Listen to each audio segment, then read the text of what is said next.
Hey guys, I'm Jess. And I'm Andrew. And we are the Vamos Life. And today we are doing a campground review here at Lindenwood Campground in Fargo, North Dakota. Vamos.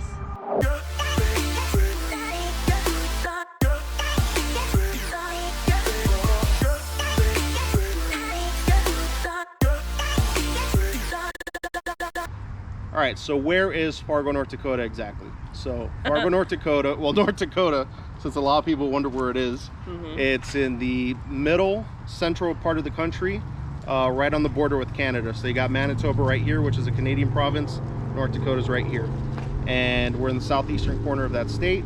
And there are two interstates that pass through Fargo, North Dakota. There's Interstate 94 that goes east-west, and there is Interstate 29 that goes north-south. So it's an intersection of two interstates. You'll probably end up crossing through here if you're traveling on interstate through North Dakota. I actually lived here for most of my life, from ages of 12 to 27. But yeah, trying to explain people that you're from Fargo, North Dakota, they're like, where is that? Is that in South Dakota? I'm like, no, just one more state up. Or, oh, North Dakota, Mount Rushmore. Yes. No, that's South Dakota.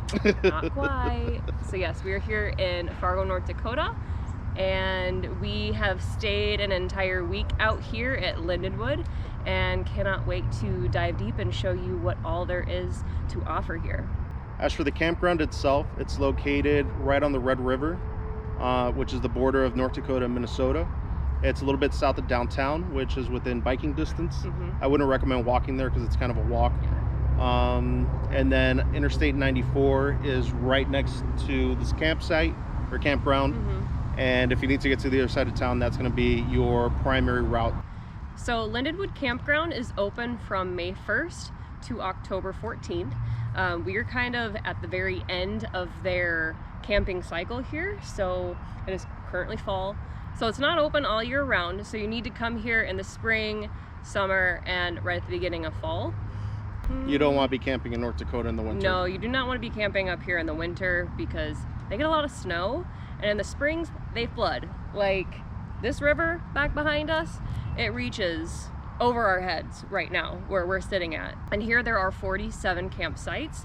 There's two different sections. Currently we are in B circle, which they have 30 and 20 amp.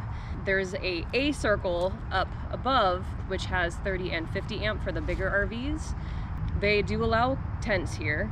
You just have to move them around. Did I say 3 days you have to move them around? Yeah, every 3 days you have to move your tent so that it doesn't kill the grass. So we've seen a few tent campers here, which have been nice because we like to tent camp, but this week we're just utilizing my parents' new motorhome. Next time we find ourselves in North Dakota with our tent gear, I wouldn't mind camping out here. Yeah, no, it's super peaceful. It's big. There's so many sections of this campground and park.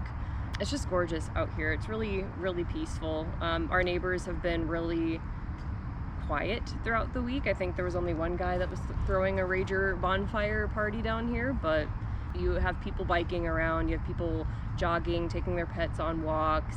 Very friendly, very family oriented. So these campsites do have electric and they do have water available at every campsite. There's no sewer. There is no sewer connected to each campsite, but there is a dump station right up top. So you can drive your RV up there and dump whenever you need to. Yeah, if you're staying here, obviously it's included. If you're passing through, I think they charge you $2 to use the dump station. Okay. The B sites are for RVs that are 35 feet or under, because that's about as far back as a concrete pad goes. And it's also for tent sites. So there's some grassy space that you can set up your tent on as well.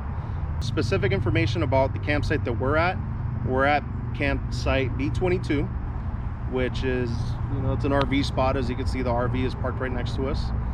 So hookups here, it's 30 amp, as we mentioned earlier. There is city water that's also being fed into the RV. There is no sewer hookup. You have to use the dump station, as we said. Some other things actually located in the campsite, you have your own fire ring. There's no grate or anything that comes with that, so bring your own or just be prepared to cook with some weenie sticks or have something electrical that you can plug into the electric box. There is some shade. They've got trees all around. Unfortunately, we're just in direct sunlight right now. but it happens. Some of them are shadier than others. This one has one tree that kind of casts a shadow that we were sitting in until a couple of minutes ago because the sun has shifted. It happens. The one next to us has 3 trees and it's pretty well shaded, but a lot of leaves are falling on it as a result. Towards the front, there's not a lot of trees. Towards the back, there's more trees. So the higher B numbers, you'll probably get a little bit more shade. As you can probably see behind us, there's a young tree, a sapling that they planted. And in about 20 years, there'll be some pretty good shade coming off of that as well. If you have an RV and you're relying on your awning for shade, this didn't really cast the best shade for most of the time because of the angle. So you might want to bring like a sun shelter or some type of camping shelter if you're going to be outside, because otherwise you're going to find yourself moving your picnic table around the campsite a lot, and it's not necessarily level because we're at the edge of a hill right here. Pretty spacey. You don't really share anything with the exception of your electrical pedestal with your neighbor, but everyone has their own little water spout and their hose and stuff like that. There's not much privacy in between campsites. It's not like there's bushes or trees partitioning off. You could look over and you'll see your neighbor, and your neighbor will see you. But during the week, there's not too many people. On the weekends, it kind of gets packed. So the facilities here at Lindenwood, they have a bathroom that is just right up front, and then they also have a shower house which is connected to the main office, which you have to have a key fob to enter in, so it's only registered campers to go in there. So it's pretty clean. Not everybody can get in there, and they do take care of it. Like every morning I see somebody in there cleaning and taking out the garbage. Yeah, the shower facilities are very well maintained. Yeah, very well maintained. The shower head's a little funky. Yeah, the water doesn't come out as well. It doesn't spray back very far. Yeah, but that's okay. I mean, the water does get warm, which I'm super thankful for. I'd rather have warm water than anything else. Yeah. Yeah. No, but it's the shower facilities and the bathrooms in there are very well maintained. I think that's the only thing that we could nitpick at, is the shower head just doesn't shoot far back, very far. But you'll still be able to take a shower pretty comfortably. Yeah.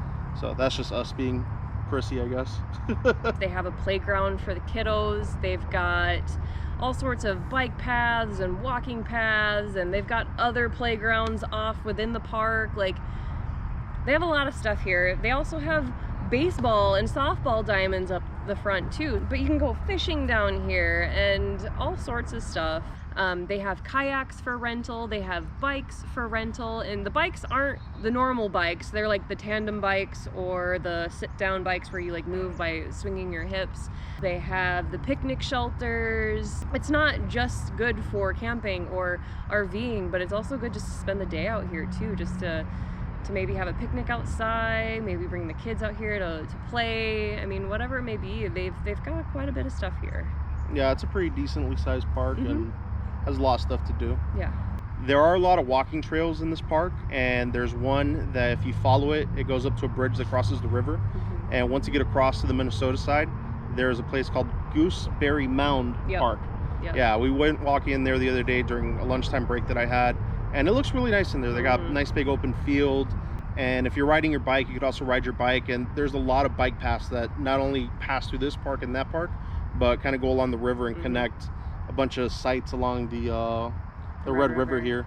Some of the notable rules here is that quiet hours are from 10 to 7, so you can't really make noise and cause a ruckus after that point. As we said, if you have a tent, you have to move it around every 3 days so that it's not killing the grass. I read that there's no rugs or mats allowed, because that kills the grass as well. Yep. Though some people might have that stuff. Yep.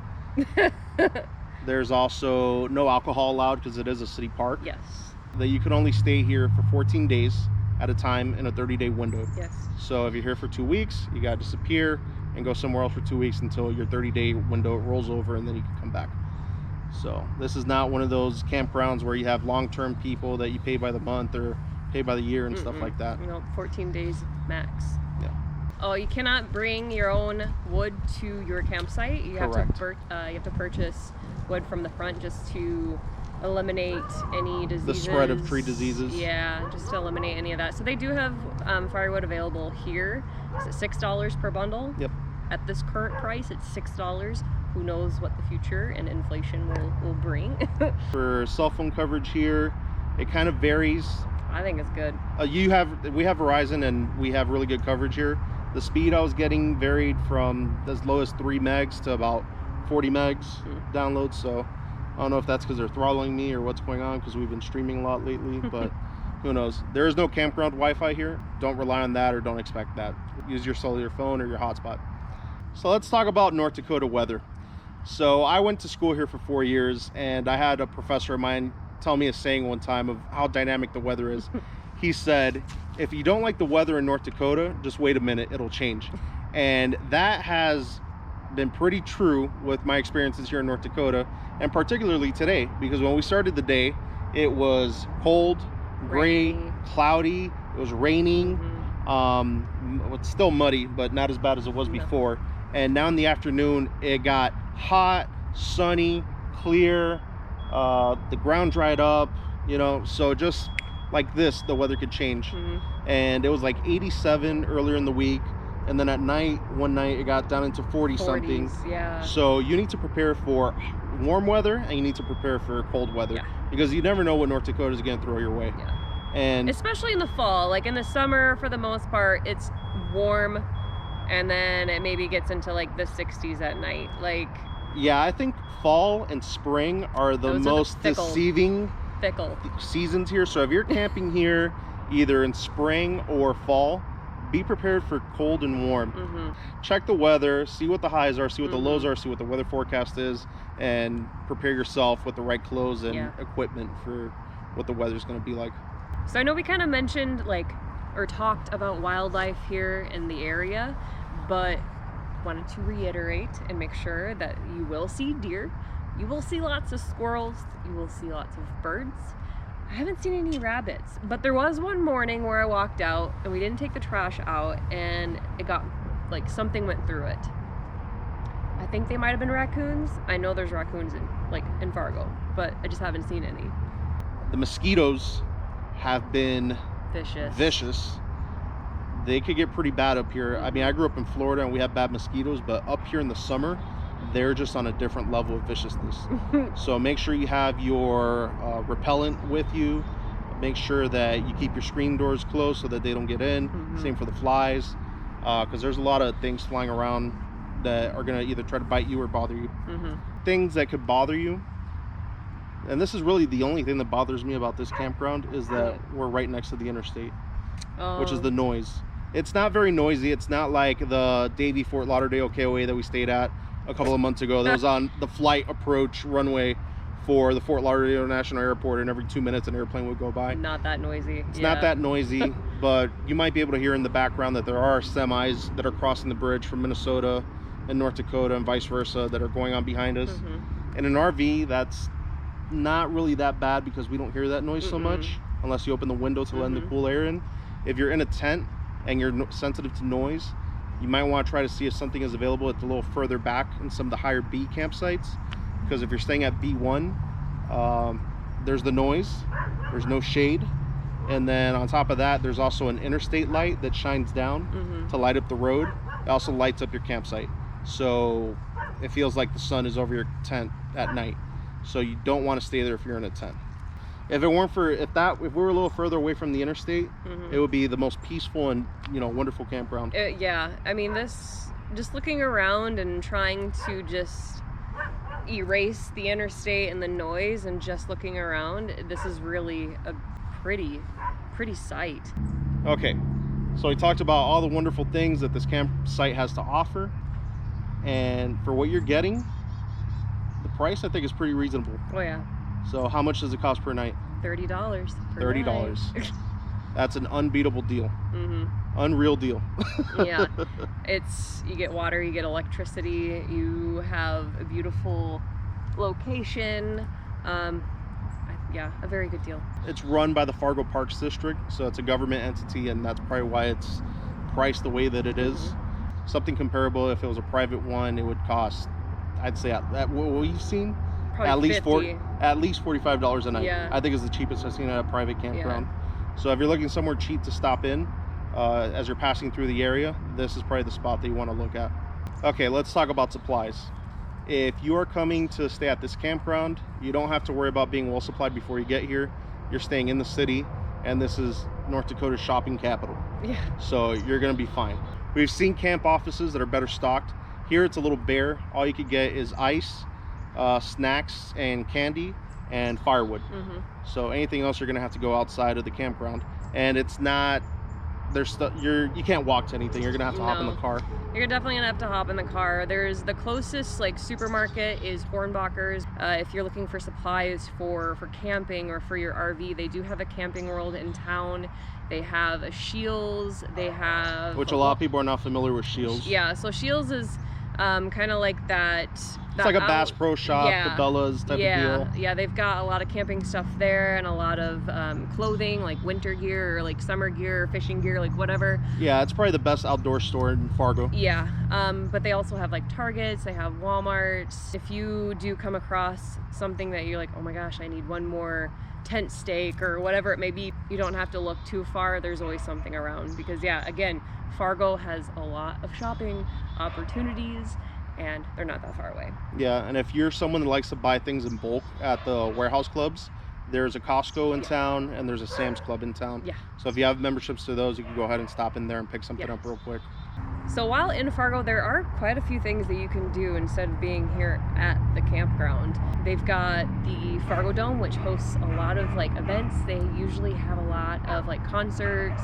They have like the Fargo Marathon. They have the NDSU Bison who play there. Yep. Go Bison. And they're playing right now versus UND actually. Yes. They have the Fargo Shields Arena where they have the junior hockey team playing, and they also hold concerts and other events there. The Red Hawks are here. Yeah, the Red Hawks are here. Minor league baseball. Yes. They also just got done revamping their downtown to make it's the Broadway Square, but it is gorgeous down there. They're hosting a lot of events. The Red River Market is down there right now, which we went to the other weekend. Yeah, the first weekend we were here. Yeah, they had tons of like shops and places to buy like fresh organic produce and different like restaurants. The Red River Market is on Saturdays from 10 to 2. It goes from July until October 30th. So, go check it out. Yeah. It's pretty cool. It's a good time. Yeah, Fargo has a ton of breweries. They have the Blue Stem Amphitheater, which is out kind of more in Moorhead side or the Minnesota side, but it's right in town. There's tons of places to eat, like tons of places to eat here. Yeah. But it's also very family oriented. Like this Fargo and West Fargo is booming in size, but there's 3 colleges within the area. They have NDSU, they have MSUM and Concordia. So there's always something going on. If it's a sporting event or some kind of concert or an outdoor activity, like there's always something going on here. All right, let's wrap it up. So what do you think of Lindenwood Campground overall? I would come back here and I like it. The only thing that, I'm like, ugh, I don't really care for was probably the shower head. Like, that's it. Yeah, everything else is, oh, and the interstate. Oh, yeah. So the only a little bit of noise. It's not too bad. It's not that bad. We've been through worse. Yeah. So, but if you could live with those 2 things, the lackluster shower head and the noise and light coming from the interstate, this is a perfect campground. Yeah. And we give it 2 thumbs up. So Fargo Parks and the campground here at Lindenwood, you guys are doing a fabulous job. Yes. Keep it up. We're very thankful for all the work you do, and it shows in the quality of this campground. We gotta get out of here. We got some other things to do. We got places to go, people to see, things to do. Like always. So, and we'll be back in, well, not that it really matters, but we'll be back in Miami soon. Be there for a little bit, and then we're going camping again. Yeah. Hopefully in the Carolinas, if it works out and we find some availability. Yeah. So if you enjoyed this video and you want to stay with us on some of our upcoming videos, then please like, share, and subscribe to our YouTube channel. And you can follow along, get all these camping tips and tricks, and just see what we're doing with our crazy lives. So if you want to get in contact with us on Facebook and Instagram at The Vamos Life. And if you like YouTube comments, leave some, because I like replying to those. He's the YouTube guy. I'm like the Instagram story person. Yeah. Yeah. Come tag along. It's fun. It's enjoyable. So if you want to stay with us on a daily Daily up to date with us basis. on a daily basis, follow the Instagram Yes. and Facebook. Yes, we'd love So, to have you. If you want information, leave me a comment on the Yeah. Facebook or YouTube comments, and I usually reply pretty quick. Yeah. So, but all right, guys. Hope you enjoyed, and we're gonna get out of here. We'll see you later on the next one. Bye.